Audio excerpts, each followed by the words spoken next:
మరో breaking news చూస్తున్నాం. హైదరాబాద్ లోని సుల్తాన్ బజార్ పోలీస్ స్టేషన్ పరిధిలో భారీగా హవాలా డబ్బును పోలీసులు సీజ్ చేశారు. హనుమాన్ వ్యాయామశాల వద్ద వాహన తనిఖీలు నిర్వహిస్తుండగా 1,17,50,000 రూపాయలను ద్విచక్ర వాహనంపై తరలిస్తున్న లక్ష్మణ్, వసంత్ అనే ఇద్దరు వ్యక్తులను అదుపులోకి తీసుకున్నారు. వారి వద్ద దొరికిన డబ్బును సీజ్ చేశారు. ఎక్కడి నుంచి ఎక్కడికి తరలిస్తున్నారనే కోణంలో పోలీసులు విచారణ కొనసాగిస్తున్నారు.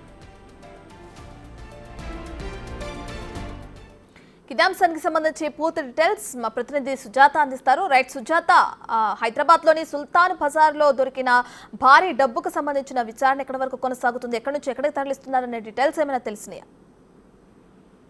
రత్న, సుల్తాన్ బజార్ లో రోజువారీలాగా అటు వాహనాల తనిఖీలు పోలీసులు చేస్తున్నటువంటి సమయంలో ఒక 2 వీలర్ మీద వెళ్తున్నటువంటి వ్యక్తుల మీద అనుమానం వచ్చినటువంటి పోలీసులు వెంటనే ఆ స్కూటీ ఏదైతే టీవీఎస్ జూపిటర్ వాహనంపై వెళ్తున్నటువంటి ఆ వ్యక్తుల్ని ఆపి వెంటనే తనిఖీ చేసినటువంటి సమయంలో 1,17,50,000 రూపాయల నగదుని అనేది బండిలో చూసి వెంటనే పోలీసులు వాళ్ళనైతే అదుపులో తీసుకున్నారు. దాంతో పాటు నగదుని కూడా స్వాధీనం చేసుకున్నటువంటి పరిస్థితి ఉంది. అయితే వాళ్ళు ఎక్కడి నుంచి ఈ డబ్బులను తీసుకువెళ్తున్నారు అనే దాని మీద పోలీసులు ఆరా తీస్తున్నారు. గతంలో కూడా ఆ సుల్తాన్ బజార్ పోలీస్ స్టేషన్ పరిధిలో ఇలాంటివి ఏమైనా సరే ఘటనలు జరిగాయనే దాని మీద కూడా పూర్తి డీటెయిల్స్ అయితే మాత్రం సేకరిస్తున్నారు. ఎందుకంటే అధిక మొత్తంలో 1,17,00,000 అటు జూపిటర్ మీద తీసుకువెళ్తుంటే ఎక్కడి నుంచి తీసుకొస్తున్నారు, ఎవరు పంపించారు, అంటే ఇంకా వీళ్ళకి సంబంధించినటువంటి టీం ఎవరైనా ఉన్నారా అనే దాని మీద పోలీసులు ఆరా తీస్తున్నటువంటి పరిస్థితి ఉంది. ఎందుకంటే సుల్తాన్ బజార్ కి సంబంధించి అధిక మొత్తంలో